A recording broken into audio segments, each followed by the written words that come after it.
Contact Herald is a card-based contact tracing solution. It's got a little Bluetooth system built into here and a battery. All you really need to do is to wear it either around your neck or clip onto your pocket, or there's also a wrist-based solution. What happens is the Bluetooth card records when 2 or more people are in close proximity. So within that 1.5 to 2 metre radius, there's an anonymous ID stored on the card. So we are very, privacy is paramount. So there's no private information stored on the card. And when 2 or more cards come in contact, that other ID is recorded on the card. So if I test positive, all I really need to do is to push the button once and then upload via a phone or a kiosk the anonymous data, and then that's passed on to the contact tracing team. So it's extremely easy to use, and all you really need to do is to wear it to show that you're compliant. The Australian COVIDsafe app cost $16 million and it's only found 17 cases of coronavirus. So it has been criticised for not working that well. How confident are you that this Bluetooth card will be a success? Well, it's all about coverage. So it's really about having lots of different options. I think the COVIDsafe app is one part of the solution, and a contact tracing card such as this is great for places like hospitals or shopping centres where you may want to be able to see, are people compliant? Who's actually using the system?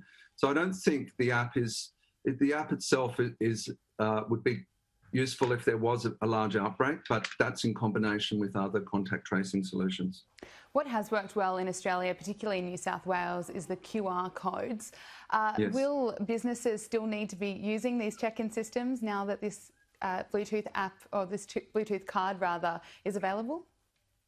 It's all about options. So I think with the QR code system, it's important that you have enforcement. So yesterday I was at a shopping centre and some places were requiring me to check in via the QR code, some places weren't. So I think that enforcement is critical.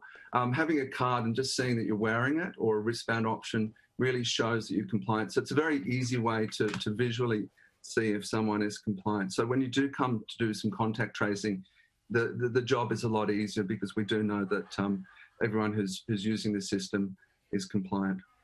New Zealand is in a great position compared with the rest of the world in this pandemic. What can other countries learn from New Zealand's approach to managing the virus? Good question. Speed. I think they reacted very quickly. They had a very strong message back to the public. So I think there was good leadership there. And they're also very prepared, and they continue to prepare. So they're looking at lots of different options. So coverage is a key part of this. And I think in New Zealand, only 81% of the population have a smartphone. So the card sort of fills that gap. So coverage is important, and options.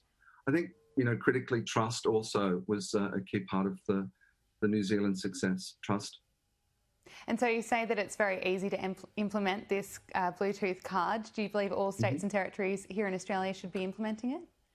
Yes, I think they should. It should be part of the toolkit. So in places such as a large concert or a sporting event or hospitals, anywhere there's large number of people, a card-based solution makes it very easy to see who is and who isn't compliant.